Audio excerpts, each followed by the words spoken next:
Ohio State comes Howdy, in. Ags. What's up, Corey? Hey, buddy. Yeah, Ags. You here from Tailgate, Aggie Football all the time. That's not necessarily true. We do talk a lot of Aggie basketball, baseball, NFL football, SEC football, all kinds of good stuff. Uh, Today's show brought to you by Frida Custom Homes, Build Your Dreams.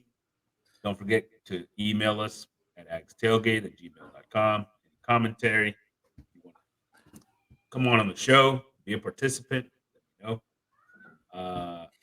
What's up, Corey? Hey, buddy. How you doing?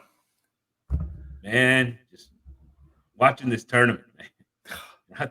I tell you, I did not expect what has happened to the SEC in this tournament. Pretty Right. crazy.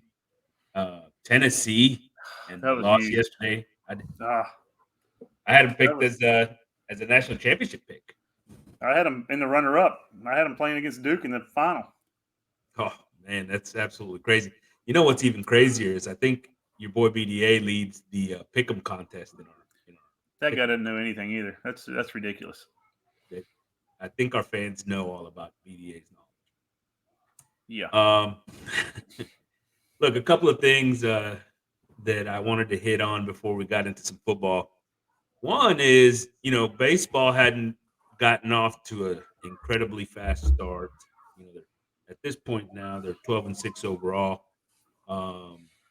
Prior to starting play in the SEC this weekend, they were 10-6 overall, and they were facing LSU this weekend, who's ranked in the top 15.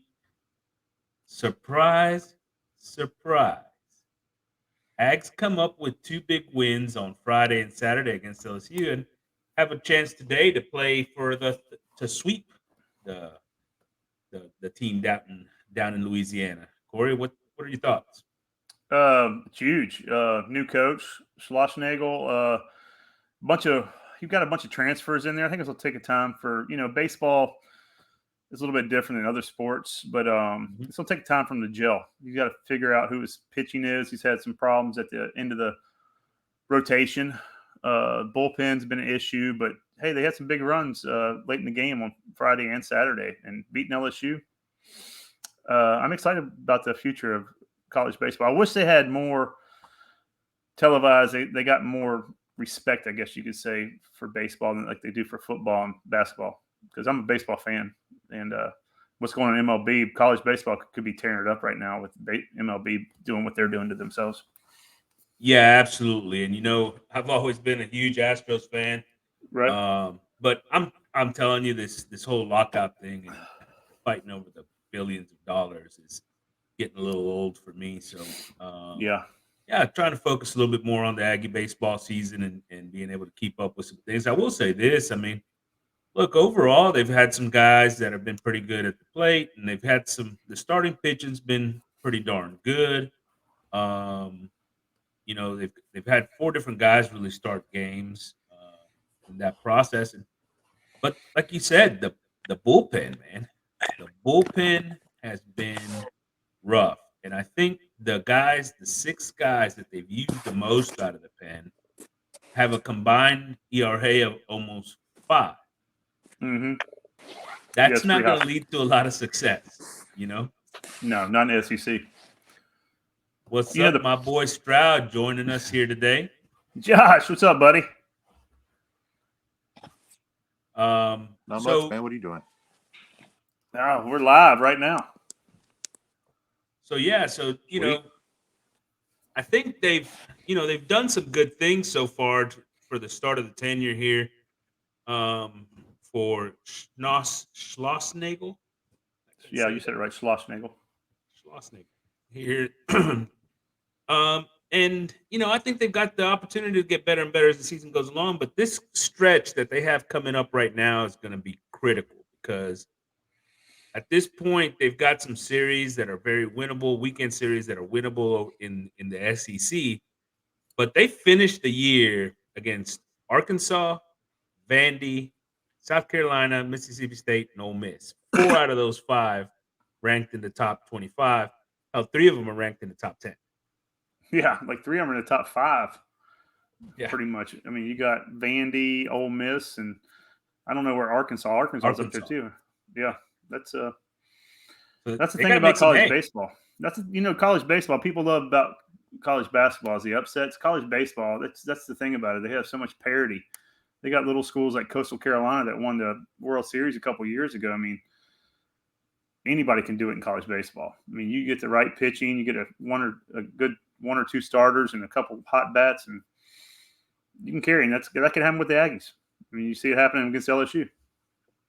Yeah, absolutely. And that's, like you said, the bullpen's going to be the key for these guys. If they can get the bullpen in order, I think they'll have a chance to make a run at least getting into the NCAA tournament and going from there. Josh, thoughts on baseball?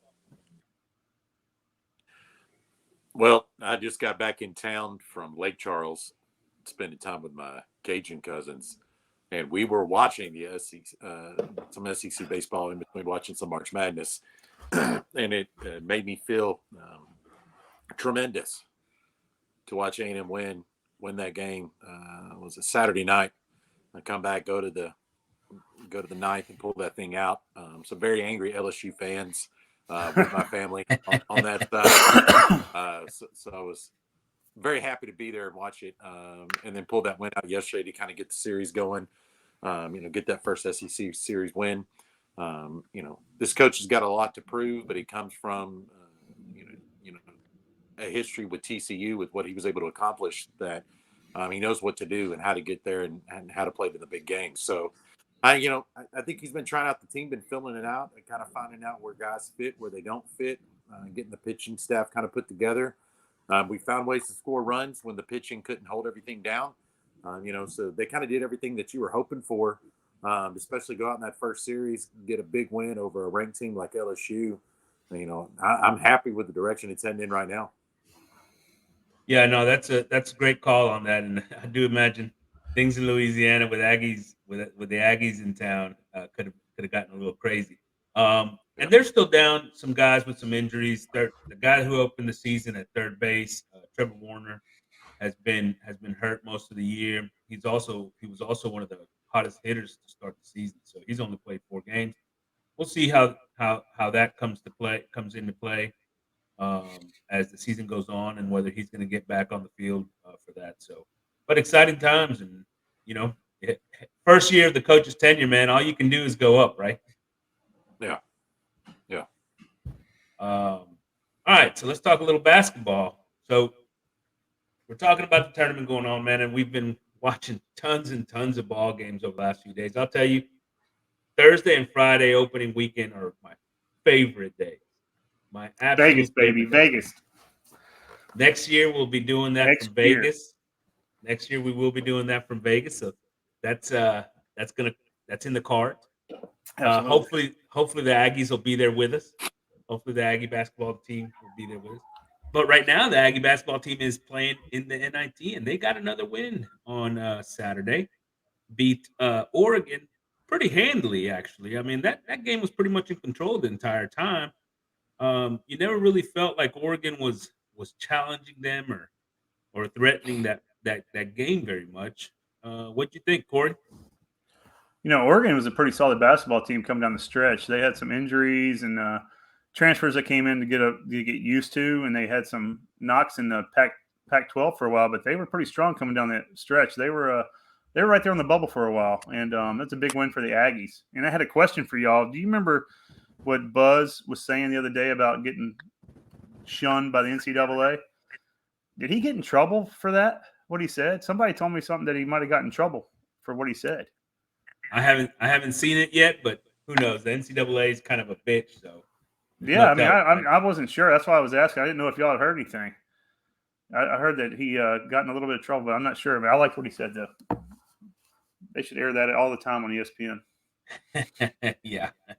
No, great game by Q. Q did a good job of, sort of just anytime. It seemed like anytime Oregon started to do something, he'd make a shot or have a big play or good, big time assist or something of that nature. He was very much involved. But they just looked under control, man. They just looked under control. Josh, what do you think about the basketball team? Well, coming off the last weekend, not being able to get into the big dance, pretty crushing blow. real easy to come out and just want to get the season over with, go ahead and shut it down. But the way they've come out the first 2 games, they've been playing fantastic. They're, to be honest, kind of one of the hottest teams that's actually in NCAA basketball right now, with what they were able to pull off getting through the SEC tournament. And I think they're playing well enough to actually pull it off, and get a win. I could see them winning this tournament. One of the, I think, true advantages they haven't talked about a whole lot is that they were so tired after playing 4 games in a row. The amount of time that they had to put to the bench players to get those guys in and get them involved. I think it's really paying dividends now. Those guys got big time playing time in serious, extremely important games, and to have that kind of depth on the bench and to rotate around, definitely an advantage. Yeah, and so look, they're now getting good production from Obaseki, from Hefner, and guys like that. That you're right, hadn't really been doing that prior to sort of that run. So we'll see what happens with those guys going forward. Hopefully, they can make it onto Madison Square Garden for the semis and finals in the NIT. They've got one more game at Reed Arena on Wednesday. They play against Wake Forest, which is had a pretty good season out there in the ACC. So it'll definitely be a challenge. We'll see if the folks at Reed get nice and rowdy. Okay. So moving on to the football world, one quick note, non-Aggie. Emory Jones for Florida once again enters the transfer portal. So the quarterback room over there is taking on a little bit of a change. A lot of folks didn't think he was going to win the job anyway. So maybe not that big of a loss, but at the very least, a little bit less competition, right? So that's one SEC quarterback move. And then the other one is 2023 recruit for the Aggies, Eli Holstein. Pretty high-end 4-star quarterback recruit, has decommitted from the Aggies this past week. Now he said that he's going to keep the Aggies are still in the mix. He just wanted to be open about where his position is. He wanted to talk to some coaches that haven't been around very long, and so give some guys some opportunities. So we'll see he's out of Louisiana. I imagine that really points towards LSU at the very least getting in the mix. Yeah. So we'll see what happens. Yeah. Not a big loss right now. No. Too early to care. Right. All right. So Corey, today's our biggest focus in the football deal is I want to do sort of some reasons for why you might be optimistic for this coming season. Maybe some reasons you may be a little bit pessimistic for this coming season. So let's start with the offense. Let's go there, and we're a positive group, so let's look for some reasons for optimism out of this offense first. All right, what is your biggest reason for optimism in this offense? Achain and Smith. Right there is my biggest reasons for optimism because they prove they can do it on the big stage. If they have the type of blocking I'm hoping they're going to get and the type of quarterback play that they could possibly get, the sky's the limit. Those 2 guys could be – I'm pretty sure this is both their last years at A&M just because talent. Being a running back, you got to get into the league in the NFL, I think, as soon as you can because your longevity there is not very long. I'm surprised we kept Smith as long as we have. But that's my 2 reasons for optimism. And for the highest optimism. Other than that, with regards to A-Chain, I'll say this: maybe he wants to go win like a track national championship, which brings him back for another year. I don't know. Just keeping a little bit of optimism out there for the year after. But I love those 2 picks. Those 2 guys, obviously the biggest playmakers on this offense, no questions asked. They're the most established entities in this offense as well. Those 2 guys will have a lot to say about how good this A&M team is, and specifically how good this offense is. So I love those 2 picks. I'm going to tell you where my biggest reason for optimism is. and you sort of hit on it just a little bit, but I believe that there is no doubt, absolutely no doubt, that the offensive line will be better in 2022 than it was in 2021. That's not saying a lot because of how I was bad about it to was in say. Yeah, I was 2021. about to say. What a yeah. But I expect it to be substantially better. First of all, there won't be a single freshman starting on the unit. That's already a win. Okay. Right. I think the overall talent level is rising with that group as well. With the additions of guys like Trey Zune, who's a pretty good recruit 2 years ago. Obviously, the two freshmen that played last year were high level recruits. Robinson on at the guard spot, another guy that's in there. So I think the overall talent level is probably as good as it has been at A&M across the offensive line in several years, including that 2019 line, which was led by a ton of seniors, Right. but not necessarily the highest of level as far as sort of just absolute physical talent, right? So I think because of that, we've got an opportunity here in 22, not to mention new offensive line coach, who I think is a much better offensive line coach than the guy he's replacing. I think that group right there is going to help form the identity for the entire offense and increase productivities for the guys that you mentioned, as well as some of those other guys on the outside. Right. I hear what you're saying. But if I break it down by position from what we had last year to next year for optimism, I mean, quarterback play is going to be better. I'm optimistic about that. Offensive line play is going to be better. Tight end, Wademeyer, I mean, last year I thought he took a step back, honestly, compared to what he did the years before that. And that could have been quarterback play. It could have been offensive line play. It could have been a whole lot of it. But I think we will take a little bit of a step back at tight end. Just because you lose an NFL tight end, you're going to take a step back. Wide receiver, I'm trying to be optimistic about wide receivers. It all depends on quarterback play and Jimbo's play calling. That depends on Jimbo and the play calling, and a lot of this depends on Jimbo. I mean, if he gets out of his own way, I think we could have a great offense. But if Jimbo gets in his way and doesn't let that talent play.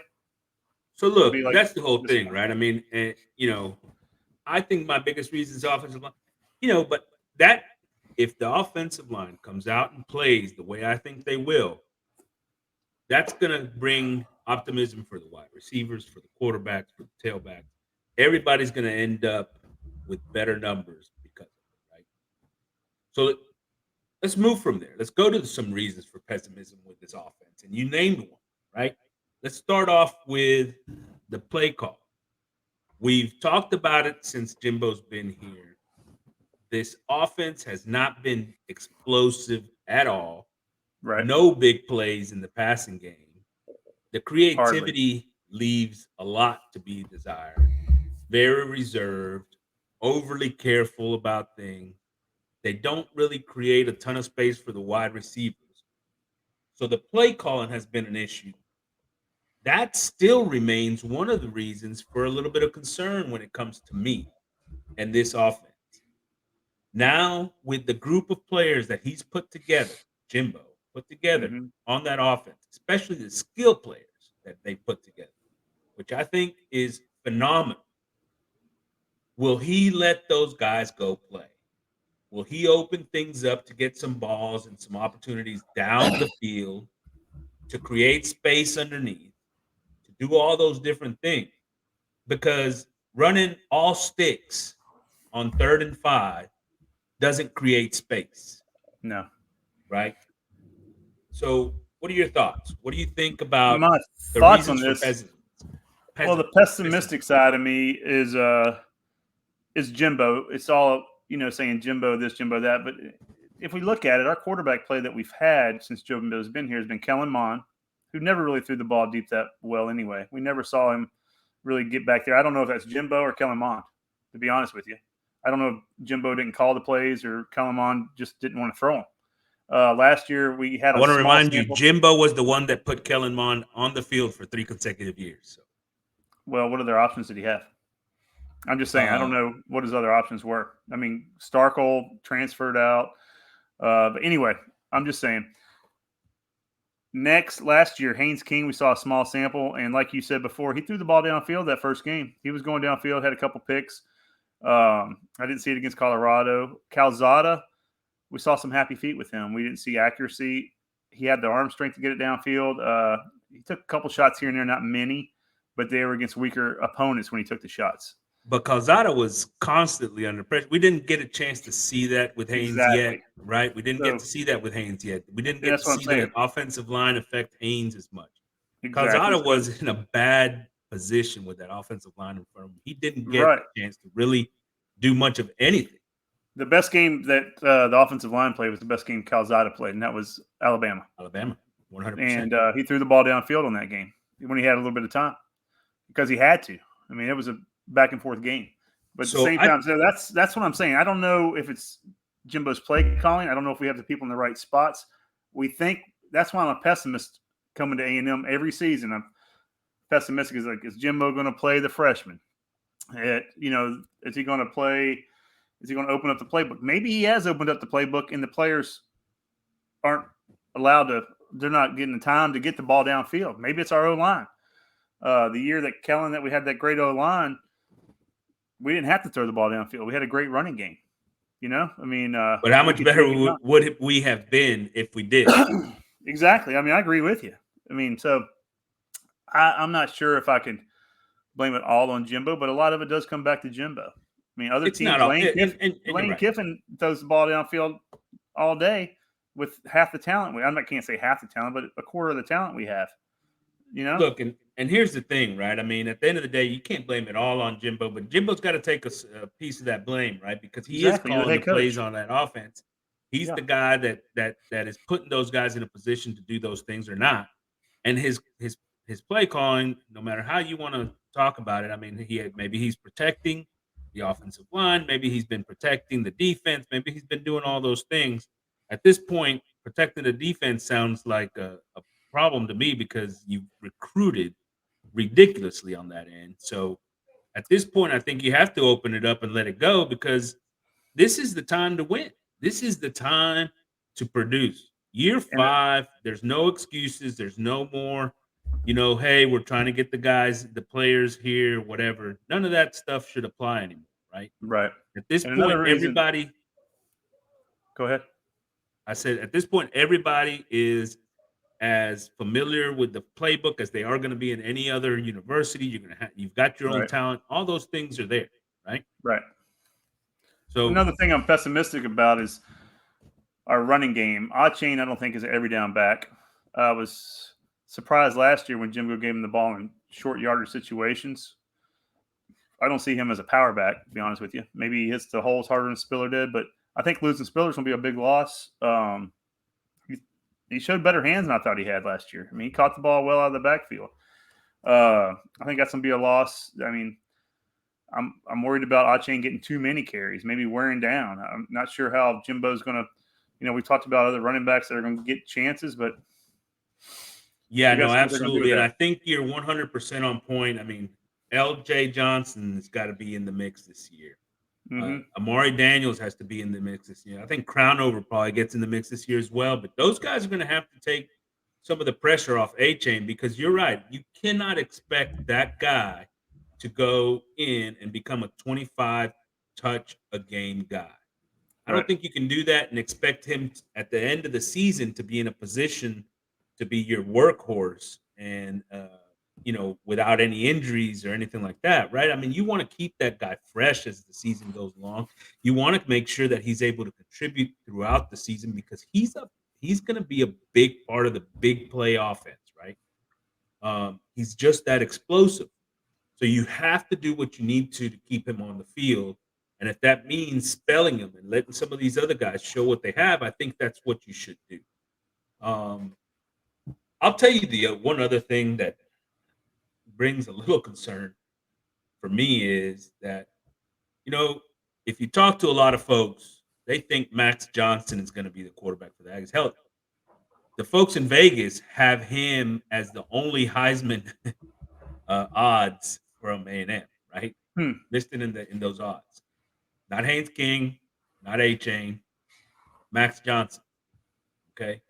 And both you and Josh have come on the show and said you guys both expect him to be the starter this year. Look, and the thing about it is, what I see that folks, the Aggies, watched Max Johnson beat us. Probably had one of his best games of the season against us. And so all of a sudden, I'm seeing sort of a little bit of a overhype with Max Johnson. Because if you look at his overall production from last year, the overall numbers look all right, yeah. But he led an offense that scored less points than the Aggie offense. He failed to score 20 points in 4 different games as the starting quarterback at LSU. I mean, if you ask me, those numbers aren't real encouraging. I hear you. I mean, that is a reason for pessimistic attitude right there. I mean, but optimistic. He was playing at LSU. The program was losing players left and right. They were opting out. They were transferring halfway through this. They gave up before the season even started. And that guy stood in there, and they beat A&M last game of the season. And he had a good game. And I hear what you're saying. I mean, Ole Miss had a good game on defense against A&M, and we hired their defensive coordinator. They stunk the rest of the year on. They stunk the rest of the year on defense, but who cares? That's what we do. Right? That's what we do. You beat us, we go out and get your players. We haven't got any Alabama players yet. We need to start getting them. Yeah. Well, we beat them this past year. Don't need them. Well, yeah. So all right. Look, I think overall, we're probably optimistic on this offense. I think as an overall, I feel very optimistic that this offense is going to score more points. It's going to be more explosive. I think it's going to be with Haynes King at quarterback, and because of this offensive line. But it sounds like you're on the same page in a general sense that this is going to be an offense that takes a step forward this coming year. I want the best player at quarterback to be out there. I think that's going to be Wegman later on the season. That's just me. That's my thought process. What I've heard about him, what I saw him play in high school, a little bit I've seen of Haynes King. I wasn't really excited about him last year. Last year I was on the Calzada train because of what I saw in the spring game. I thought Calzada had a better arm. I thought his mobility wasn't nearly as good as Haynes, but neither one of them I didn't think made that great of decisions. I think we get a quarterback back there that can make good decisions, not turn the ball over. I'm optimistic with the quarterback situation. I think whoever we put in there will be better than what we had last year. And I think it's going to be King. We've talked about that a ton. But, yeah, you're absolutely right. Somebody's got to make better decisions and play better, right? Yeah. One of those guys has to. Quicker decisions, not so much better, quicker. Golly, that drove me nuts last year watching him hold the ball. But overall, you still believe that this offense is going to be better, right? Yes. Not as much better as you, but I think we'll still be middle of the pack, closer to the end. Offense, like we talked about, our defense might take a step back in the front line, but I think our defense will be strong. So I mean, all right. So let's move to that defense where you think they're going to be really strong, and I think they're going to be strong as well. I just think they're going to take a step back. So overall, reasons for optimism for this defense this year. Talent everywhere. Everywhere talent. NFL players. They're not maybe next year, but in 2 or 3 years because they're young. They're young. They're interchangeable. We have interchangeable players. I don't think we'll be as reliant on 1 or 2 players like we have been in the past, like a Leal to do his thing at D-line. I think we'll have 3 or 4 guys that can be not so much maybe as productive as Leal, but in the whole scheme of it, if you put their numbers together against what the numbers did last year, I think you'll be, man, it's pretty good. And even with Johnson out and other guys that we lost, I think that our defensive line with Peavy, I mean, yeah, it's a loss, but I mean, McKinley Jackson, you put in Turner, you put these guys in there, you're going to be surprised. You're going to be like, man, damn, that Corey, he was right. I 100% agree with you. The biggest reason for optimism is the increased level of overall talent on the field on this defense. And speed. We have speed. Speed.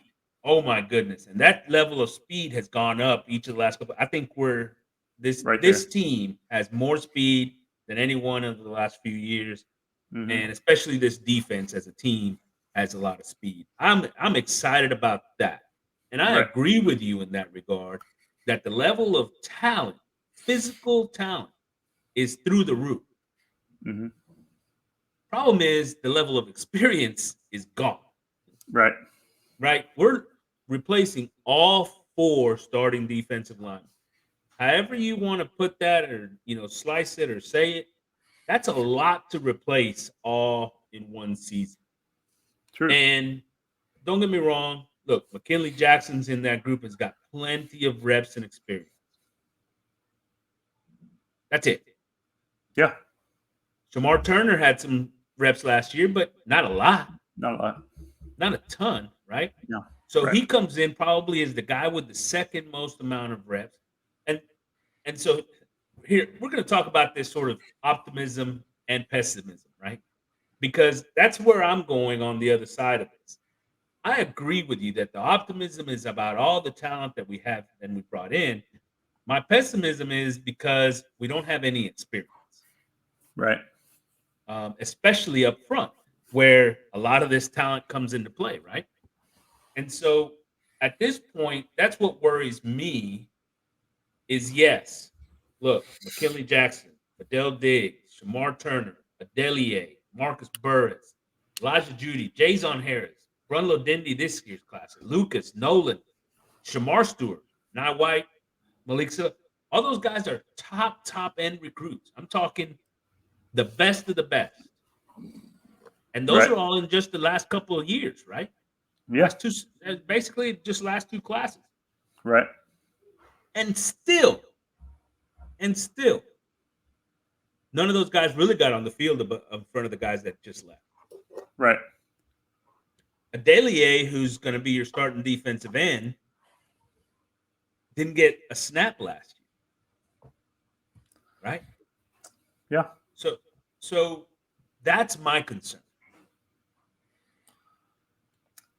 I think that you're going to get a lot of you're going to see our defense make a lot of big plays and give up a lot of big plays. It's going to be might be more shootouts than what we're used to. And like you said, I mean, it could be the offense might have to score more points than what they had in the past. I don't feel as confident with our defense being on the field at the end of the game as I did in the past because I don't think they're going to be able to read the plays as well as losing experienced players. But I think they will. I think you'll see an increase in turnovers from our defense just because the talent's there because they're so fast. I mean, you're seeing something. It's not Georgia quite yet, but it's getting there because, I mean, just the level of talent that they have. I mean, we're not going to have 6 or 7 guys drafted in the first round like Georgia, but you're going to start seeing A&M players come off the board pretty quick. And that level of talent's not going anywhere. So you're look, and that's a good point. You know, the talent level is continuing. And on the positive side, for me, is definitely the secondary. And to be more specific, the cornerback position. I think we've got more depth and talent at the cornerback position this year than I can remember in the last 20 years. You know, we talked about Jalen Jones sort of falling off a little bit last year, but you know, you're gonna get Miles Jones back. You get Brian George back. Both of those guys had played at least decently the year before last, right? But Chappelle was your best cover guy last year, and he's going to be a sophomore with the years of experience. That's always a good thing. And you can add, you know, to that conversation guys like Josh Moten, who was hurt all of last year, or Harmon, who played quite a bit in the slot. And of course, we talked about Jalen Jones. So there's just a lot of depth without even having talked about the freshmen, which this may be the best freshman cornerback class we've had here in I don't know how long with Denver Harris and a guy like Bobby Taylor, right? That's a great name. Groves Killebrew, another guy, right?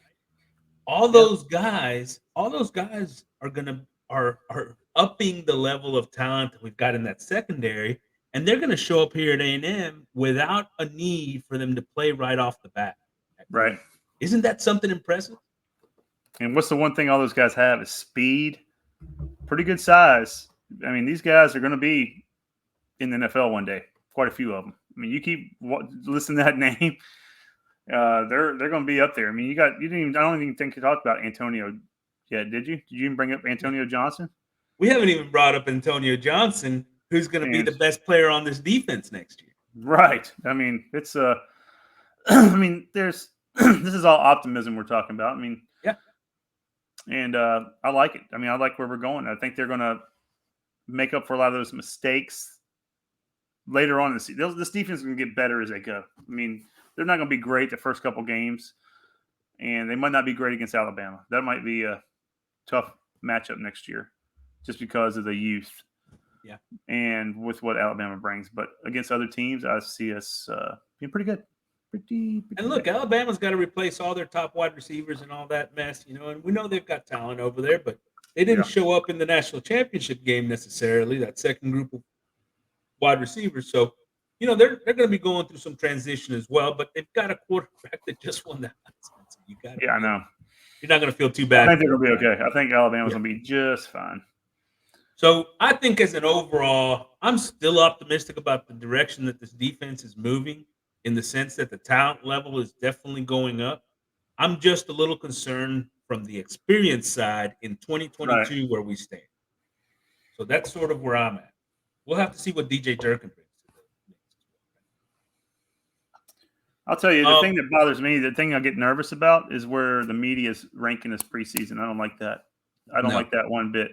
Expectations are way too high. Way too high for a young team without a quarterback that we know of yet. Offensive line had problems last year. We lose, players to the NFL. The whole defensive line's gone. I mean, and they're picking us preseason 4, 5, 6 around that area. I mean, we have tough to see it. Hell of a schedule. I mean, we're not playing a lot of Big 12 teams. We should. That'd be a bunch of W's. Yeah, that would make things a lot easier, but that's not the case this year.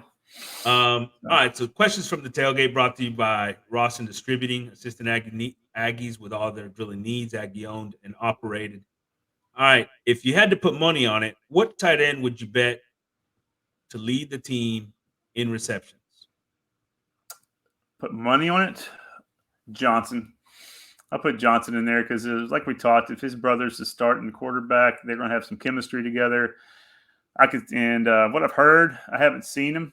What I've heard is that he looks good hands. He's kind of a freak. Physically, he's getting off the line pretty well. Good hands. So I think he'll lead the team in catches. And Cup, I don't know if Cup can stay on the field. I agree with you. I don't know about Green. I've seen him in practice, and I'll tell you this: I agree. I think it's Jake Johnson. I think he may not be the guy starting rep number 1, but I think by season's end he's going to be taking the majority of those reps, and I think he ends up leading this team in receptions as a tight end. How about the wide receiver position? Just a quick Smith, no doubt. Yeah, that's an easy one. That's an easy one. All right, question number 2. Preston, I think might give him a run for his money this year. I like what Preston did last year at the end of the season, and I think that guy, he's better than a lot of people. I don't know why he's not getting the pub. He just hasn't got the catches. I mean, the ball's thrown his way. He's catching it. He runs good routes. He's fast. Got a little bit of size. Love Preston. There's Moose. Yeah. Moose is in there. And Stewart. The freshman, obviously, Stewart coming in. So, look, they've got lots of guys that can compete for the ball out there. I still think it's Smith. And to me, it's probably Smith and then a group of the next guys. But we'll see. Question number 2 here. Who would you bet on to lead the Aggies in sacks in 2022? By the way, their leading returner in sacks, returning player with sacks, Richardson had 2 last year. I think I said it earlier. I think it's going to be White. He's a safety. Yeah, I think it's going to be White. I think that he's I know he's a linebacker, but I see him coming downhill a lot. He's not a very good read linebacker. He wasn't last year. But when you tell him to get after it, he goes and gets after it. Cooper's going to be more of the stay behind and read the plays. I think a lot of those. I mean, that D line. There's a lot of guys to pick from. I mean, I don't think Jackson's going to lead the team in sacks. I think he's more of a space eater. Right. And I'm not sure about the freshman, but if I had to throw a name out there right now, I'd say White. Look, I think if I had to guess right now, you're right. It's up in the air completely because it really depends on which one of these freshmen from last year and freshmen from this year get on the field more than the rest of those guys, right? One of those guys is probably going to have 5, 6 or something like that. That will be somewhere in the league. But I think it's one of the Harris kids, Jason or Donnell, that depending on who can get some reps there at the stand-up end for this defense, and if they let him go, I think one of those two guys is probably the one that's the most athletically gifted as far as just a pure edge guy. And you say White, well, another guy that comes to mind is the freshman Nye White, who's also sort of that level of pass rusher type guy, right? I got a question also. Do you think our team's going to have more sacks this year than last year as a team? No. I think they will. No. I think so. Let me be real clear about that. No. I think we will. I think we have a new defensive coordinator. I think we're going to have more sacks than we did last year as a team. Maybe not an individual, but I think as a team we're going to get more sacks. I think because I think a lot of these young players are going to show up, and you're going to be real surprised. They're going to rotate them in and out. We're going to have a lot of fresh players on the field, and we're going to get a lot of sacks. I'd love to see it because that why the secondary is going to cover better. Guess what happens? You get cover sacks. You're going to have cover sacks this year. You're going to have – we got more speed this year. I mean, we had some speed last year, but Peavy wasn't fast. We're getting more speed just right there in the D line. Clemens, Tyree, and Leal. All three of those guys were huge in the pressure department last year. All three of those guys gone.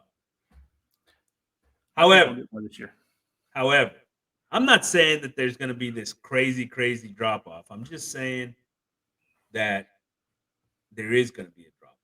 And I think that the lack of experience up front, as well as the lack of defined sort of personnel with regards to that rush defense ends position, I think those are the two question marks for him. Adelier seems to be the guy in the leader in the clubhouse to get that strong side defensive end spot, but he's not a true just go rush the quarterback defensive end.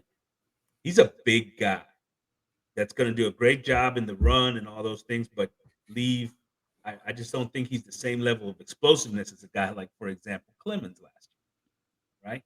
Definitely not Tyree Johnson. Anyway, we'll see though. Because, what do you think our D-line's going to do against the run? Are we going to give up more rushing yards this year than last year?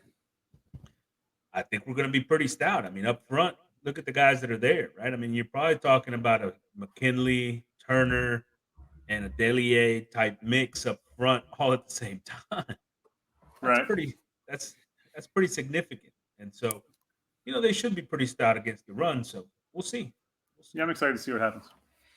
All right, fellas. It is an exciting time. April 9th, the maroon and white game will be there. Obviously, have a lot to see. Overall, that's going to be our first real glimpse at where everything really starts to come together. Yeah.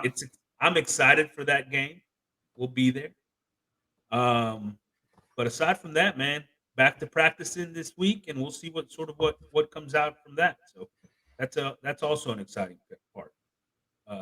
Giga Maggies, Corey AP, signing out from the tailgate.